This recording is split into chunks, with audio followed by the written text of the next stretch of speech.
Penaklukan Persia, pertempuran Qadisiyah. Pagi hari buta, 16 November 636 Masehi, parade pasukan Persia dengan keunggulan kuantitas menyeberangi Sungai Atik. Ketika matahari mulai muncul, Rustum telah membentuk pasukannya dalam formasi tempur. Pada hari pertama, Persia mengerahkan 60.000 personilnya. Pasukan Persia membentuk formasi 4 kolom. Di garis depan, pasukan gajah menjadi ujung tombak masing-masing kolom infanteri. Persia membawa 33 ekor gajah perang yang dibagi menjadi 4 kolom sebagai garis depan infanteri. Rustum yang memimpin pasukan induk mengawasi medan pertempuran dari sebuah tenda di tepian sungai. Sayap kiri Persia dipimpin oleh Mihran bin Bahram dan sayap kanannya dipercayakan kepada Hormuzan. Di bagian kanan tengah, Jalinus memegang komando dan pasukan kiri tengah dipimpin oleh Birzan. Di pihak pasukan Muslim, panglima tertinggi mereka tidak mampu turun ke medan pertempuran karena penyakitnya. Sa'ad bin Abi Waqqas tetap mengawasi pasukannya dari puncak sebuah bekas benteng kuno. Sebagai penghubung dengan para perwira di pertempuran, Sa'ad menunjuk Khalid bin Artafah. Pasukan Muslim membentuk formasi tempurnya dalam 4 kolom. Sayap kiri pasukan Muslim dipimpin oleh Surabil bin Asam. Di bagian sayap kanan, Abdullah bin Al-Mu'tim memegang komando. Di bagian kiri tengah, kepemimpinan dipegang oleh Asim bin Amr dan bagian kanannya dipegang Zuro bin Hawiyah. Sebagai komandan infanteri, Sa'ad bin Abi Waqqas menempatkan Hamal bin Malik. Dua pasukan yang sudah siap tempur kini tinggal menunggu perintah para panglimanya. Terbentang jarak sekitar 500 meter antara posisi kedua pasukan. Sebagaimana tradisi perang klasik, pertempuran diawali dengan duel dua perwira. Pasukan Muslim diwakili oleh Khalid bin Abdullah dan Persia diwakili oleh salah satu perwira utama mereka, Hormuzan. Duel dua jagoan dari masing-masing pihak menjadi tontonan yang mendebarkan. Sedikit banyak, hasil dari duel tersebut berpengaruh pada mental tempur pasukan. Duel pembuka berakhir itu pun dengan mundurnya Hormuzan. Melihat kekalahan Hormuzan, seorang perwira Persia bergegas maju dan menantang duel. Tantangan itu disambut oleh Amr bin Karib. Duel kedua berlanjut dan disaksikan harap-harap cemas oleh pasukan Persia. Mereka membutuhkan skor penyeimbang setelah Hormuzan, komandan sayap kanan mereka, kalah dalam duel pertama. Duel berakhir dengan tewasnya perwira Persia tersebut. Ketegangan menyelimuti para pasukan Persia yang masih berdiri di posnya masing-masing. Tidak lama kemudian, seorang anggota kavaleri Persia maju menyerang Amr bin Karib. Serangan tidak berlangsung lama. Amr bin Karib menjatuhkan anggota kavaleri itu dan mengakhiri hidupnya. Duel sepertinya akan berlanjut ketika Asim bin Amr maju menantang jagoan Persia. Seorang perwira Persia maju menerima tantangan Asim bin Amr. Ketika mendekati Asim bin Amr, perwira Persia itu kehilangan keberanian. Dia segera berbalik arah barisan pasukannya. Asim bin Amr mengejar hingga ke garis Persia dan menantang duel. Namun tidak ada satupun perwira Persia yang berani menjawab tantangan duel. Asim bin Amr tidak mau kembali dengan tangan kosong. Seekor keledai yang membawa 2 tas pelana dibawanya pergi dari garis Persia tanpa seorang pun mencegahnya. Keledai itu ternyata mengangkut kurma dan madu. Saat memerintahkan agar kurma dan madu tersebut dihadiahkan kepada unit Asim bin Amr. Rustum yang kecewa melihat para perwiranya tidak mampu memenangkan duel, memerintahkan serangan penuh. Hujan anak panah segera menerpa barisan depan pasukan Muslim. Belum reda hujan anak panah, pasukan gajah telah bergerak maju diikuti infanteri. Hujan anak panah menerpa barisan depan pasukan Muslim. Persia mengerahkan ribuan pasukan pemanah dalam serangan pembuka. Pasukan Muslim pun membalas dengan mengerahkan pasukan pemanah. Untuk beberapa saat lamanya, pertempuran dimulai dengan saling serang dalam jarak jauh. Persia yang membawa lebih banyak pemanah berhasil menggeser mundur barisan depan pasukan Muslim. Rustum memerintahkan sayap kirinya bergerak melancarkan serangan. Pasukan gajah yang menjadi ujung tombak membuat unit kavaleri pasukan Muslim mengalami deorganisasi. Tanpa dukungan kavaleri, sayap kanan pasukan Muslim yang dipimpin Jarir bin Abdullah harus menghadapi serbuan Persia. Sayap kanan pasukan Muslim pun mulai tergeser mundur. Melihat progresivitas pasukannya, Rustum memerintahkan Jalinus memulai penyerangan. Persia benar-benar memanfaatkan gajah-gajah perang mereka. Pasukan penunggang gajah dengan leluasa menyerbu menggunakan panah dan lembing. Unit kavaleri pasukan Muslim tidak mampu berbuat banyak. Kuda-kuda mereka semakin tidak terkendali. Sa'ad bin Abi Waqqas memerintahkan unit Asim bin Amr untuk melumpuhkan pasukan gajah. Ketika unit Asim bin Amr mulai menyerang pasukan gajah, Hamal bin Malik menggerakkan pasukannya menyerang infanteri Persia.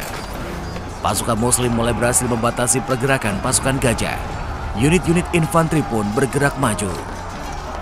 Sementara itu, Asim bin Amr bersama unitnya berjibaku membatasi pergerakan pasukan gajah. Pasukan Persia yang berada di atas gajah-gajah perang menjadi target serangan unit Asim bin Amr. Mobilitas unit Asim bin Amr di sekitar pasukan gajah mulai mendapatkan hasilnya. Para penunggang gajah berjatuhan. Serangan tersebut mampu mengurangi agresivitas pasukan gajah. Namun, sebagian penunggang di atasnya masih mampu bertahan dengan tameng dan pelindung.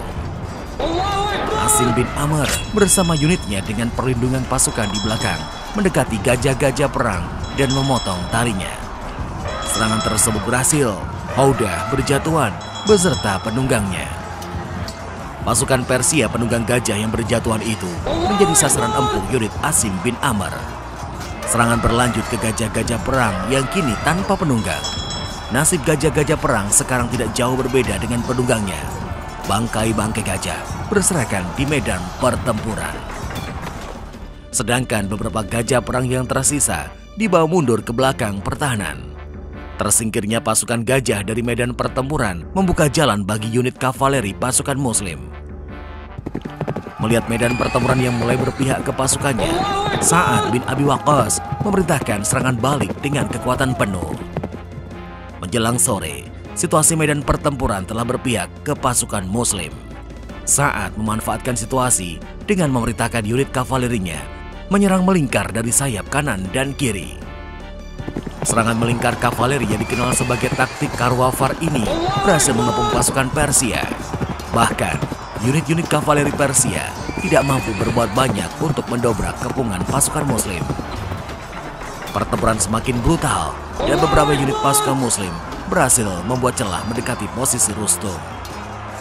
Melihat unit-unit pasukan Muslim berada di dekatnya, Rustum terpaksa turun langsung ke medan pertempuran.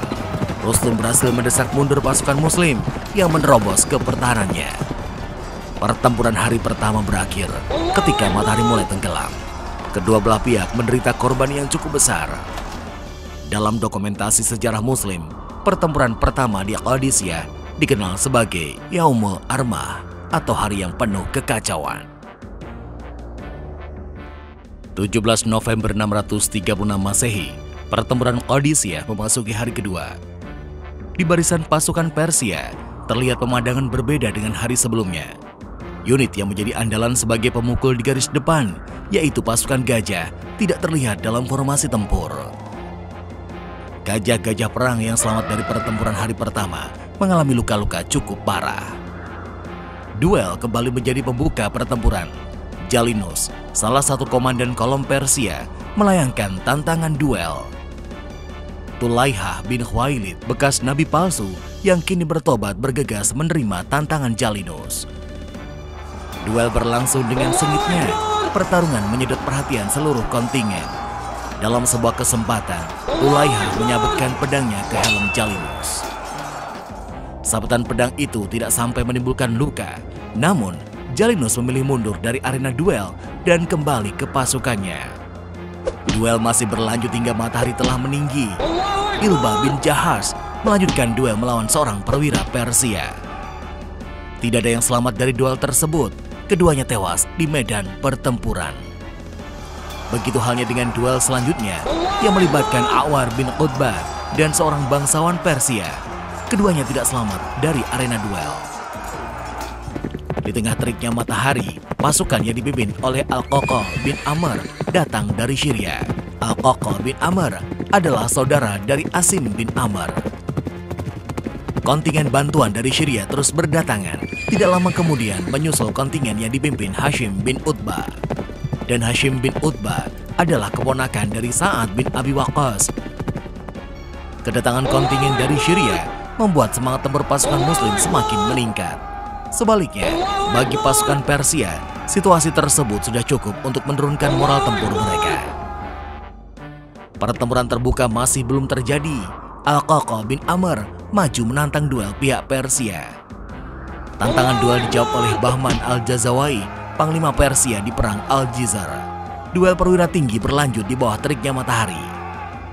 Bahman Al-Jazawai, panglima pasukan Persia yang memenangkan pertempuran Al-Jizar, tewas dalam duel tersebut.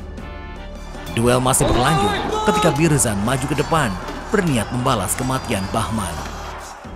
Alih-alih membalas kematian Bahman, Birzan justru tidak selamat dari duel tersebut. Ketika matahari telah di atas kepala, Sa'ad bin Abi Waqqas memerintahkan serangan. Di hari kedua, Persia memilih defensif. Tanpa adanya gajah-gajah perang, pasukan Muslim melancarkan agresivitas total di semua sayapnya. Pertempuran berlangsung brutal. Pasukan Persia yang defensif masih mampu menahan gelombang serangan dari semua sayapnya. Al-Qaqah kemudian menggunakan taktik dengan menyerang barisan kavaleri Persia.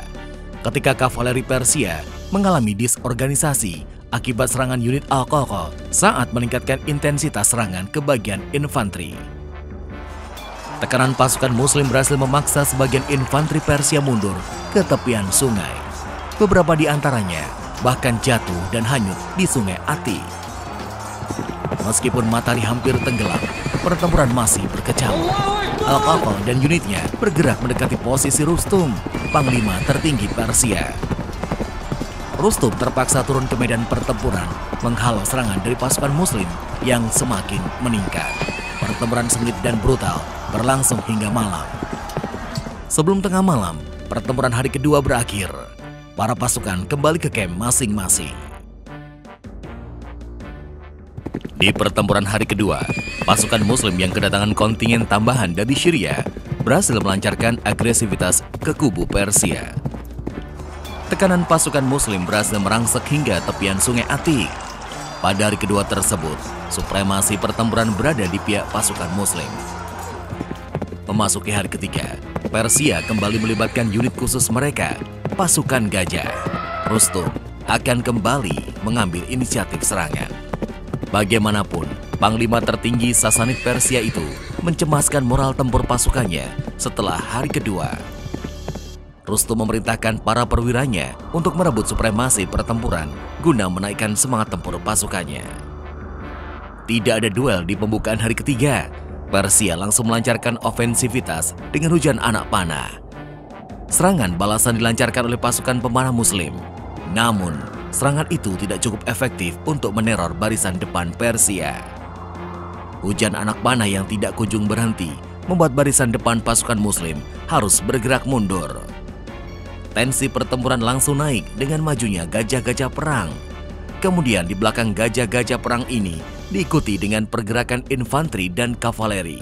Serangan gajah perang membuat kavaleri pasukan Muslim mengalami disorganisasi. Barisan infanteri pasukan Muslim terancam tanpa dukungan kavaleri. Situasi yang kacau di barisan pasukan Muslim menghasilkan celah yang mudah diterobos unit-unit kavaleri Persia. Rustum memerintahkan unit kavalerinya menyerbu bekas benteng tua yang menjadi tempat Sa'ad bin Abi Waqqas mengendalikan pasukannya. Target dari kavaleri Persia adalah menangkap atau membunuh pemimpin tertinggi pasukan Muslim. Beberapa unit kavaleri pasukan Muslim segera menutup pergerakan kavaleri Persia. Menyadari bahaya yang mengancam panglimanya, unit kavaleri pasukan Muslim mengerahkan segala potensinya mendesak mundur unit kavaleri Persia dari sekitar benteng. Keberadaan gajah-gajah perang membuat koordinasi kavaleri dan infanteri menjadi kacau. Karena itulah, saat memerintahkan Al-Qaqah dan Asim bin Amr membawa unitnya menyerang pasukan gajah. Pasukan gajah Persia dikelilingi oleh unit-unit infanteri. Al-Qaqah memerintahkan sebagian unit pasukannya menghadapi infanteri pelindung gajah perang. Al-Qaqah dan Asim bin Amr membawa sebagian unitnya yang lain menerobos barikade infanteri Persia. Serangan jarak dekat menggunakan tombak dan pedang cukup efektif melumpuhkan gajah-gajah perang tersebut. Gajah-gajah perang itu menggeliat kesakitan sehingga menyebabkan haudah di punggungnya berjatuhan. Pasukan pedagang gajah yang berjatuhan itu segera menjadi sasaran unit Al-Qaqa. Sa'ad bin Abi Waqqas juga memerintahkan beberapa unit lainnya yang dipisahkan dari induk pasukan untuk menyerang gajah-gajah perang. Hamal bin Malik beserta unitnya turut serta menyerang gajah-gajah perang di sayap lainnya. Gajah-gajah perang yang terluka menjadi berlarian tidak tentu arah dan justru menginjak pasukan Persia yang di dekatnya. Unit yang dipimpin Amr bin Karib juga berhasil melumpuhkan beberapa gajah Persia. Sebagian dari gajah-gajah terluka itu berlarian ke arah sungai. Ketika matahari tepat di atas kepala, tidak ada lagi gajah perang Persia yang terlihat di medan pertempuran kecuali yang telah mati. Sa'ad bin Abi Waqqas memanfaatkan momentum ini untuk mengambil alih inisiatif serangan. Seluruh unit pasukan Muslim mulai mendesak barisan Persia. Masih unggul jauh dalam kuantitas, Persia mampu bertahan menghadapi gelombang serangan pasukan Muslim. Pertempuran sempat terhenti sebentar untuk mengistirahatkan pasukan. Namun sore harinya, kebrutalan di medan pertempuran kembali terjadi. Tidak ada yang berinisiatif menghentikan pertempuran meskipun matahari telah terbenam. Persia mengandalkan keunggulan jumlah untuk menahan serbuan pasukan Muslim. Malam itu di Qadisiyah tidak terlalu pekat. Cahaya bulan yang terang benderang membantu kedua pasukan untuk terus-menerus melancarkan pertempuran. Hari ketiga menjadi pertempuran paling sulit bagi kedua belah pihak. Di awal pertempuran, Rustum sangat yakin akan menghabisi perlawanan pasukan Muslim.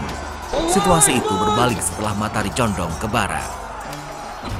Kontak senjata berlangsung hingga melewati tengah malam. Dalam kondisi ini, stamina pasukan akan menentukan jalannya pertempuran.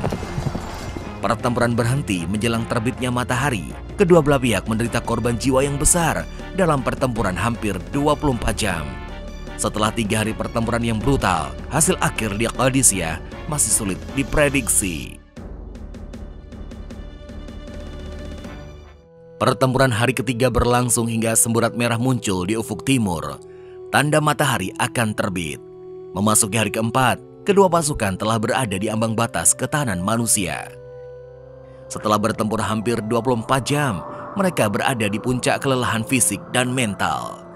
Tanpa sempat beristirahat yang cukup, para perwira pasukan Muslim mengadakan pertemuan membahas strategi selanjutnya. Al-Qaqa bin Amr mengatakan bahwa stamina pasukan Muslim lebih tangguh daripada Persia. Jika pertempuran dilanjutkan dalam beberapa jam lagi, kemenangan akan segera diraih. Sa'ad bin Abi Waqqas kemudian memberikan kewenangan kepada Al-Qaqa untuk memimpin pasukan di lapangan. Ketika matahari belum begitu tinggi, Al-Qaqa telah menggerakkan kontingennya ke arah Persia. Persia tidak menduga akan mendapatkan serangan dari pasukan Muslim setelah pertempuran baru saja usai menjelang fajar. Tanpa persiapan strategi dari formasi tempur, pasukan Persia dipaksa mengadu senjata dalam kondisi kelelahan. Fisik dan mental yang merosot drastis mempengaruhi jalannya pertempuran. Pasukan Persia pun mulai berjatuhan. Situasi bertolak belakang dengan pasukan Muslim. Meskipun didera kelelahan, mental tempur mereka justru semakin meningkat. Peluang memenangkan perang sudah di depan mata. Bagaimanapun juga, Persia unggul jauh dalam kuantitas. Dengan kelebihan tersebut, hingga tengah hari, gelombang serangan masih mampu mereka tahan. Setelah matahari bergeser ke arah barat, dua sayap Persia mulai kehilangan posisi. Mereka bergeser semakin mundur ke tepian sungai. Persia semakin banyak meninggalkan celah. Al-Qaqa dan unit kavalerinya memanfaatkan situasi tersebut. Unit yang dipimpin Al-Qaqa bin Amr berhasil mencapai posisi Rustum. Di tengah-tengah kontak senjata yang berkecamuk, badai debu tiba-tiba melanda medan pertempuran. Badai debu juga merobohkan panggung tempat Rustum mengawasi jalannya pertempuran. Pasukan Persia semakin kalang kabut dengan datangnya badai debu. Situasi yang semakin kacau balau membuat unit-unit Persia melupakan perlindungan terhadap panglima mereka, Rustum. Badai debu membuat penglihatan di medan pertempuran sangat buruk. Hilal bin Ulafa yang berada di dekat Rustum pun tidak menyadari keberadaan panglima musuhnya itu.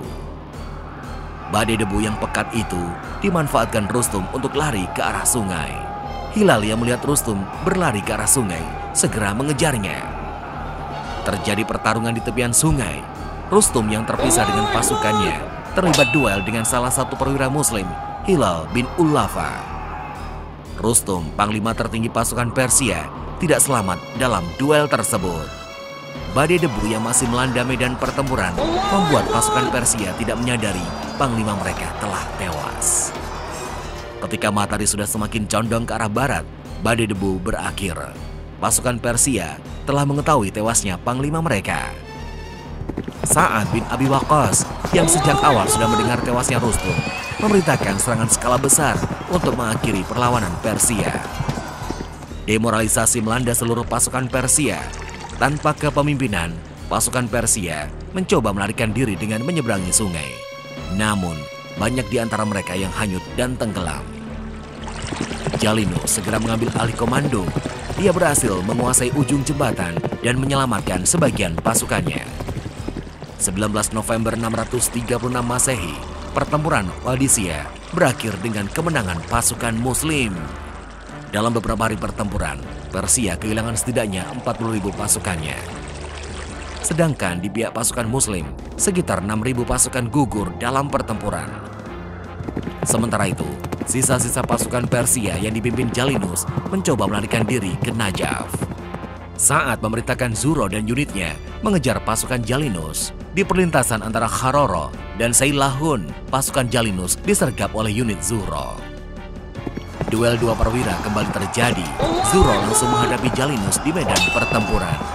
Jalinus tidak selamat, begitu pula dengan sebagian besar pasukannya. Saat juga memerintahkan pengejaran kepada semua pasukan Persia yang lolos dari Qadisiyah. Pada malam harinya, seluruh pengejaran selesai. Semua unit pasukan Muslim kembali berkonsentrasi di Qadisiyah. Kemenangan pasukan Muslim di Qadisiyah telah melempangkan jalan menuju pusat kekuasaan Persia. Namun, sebelum sampai di Ctesiphon, pasukan Muslim masih harus menghadapi serangkaian pertempuran.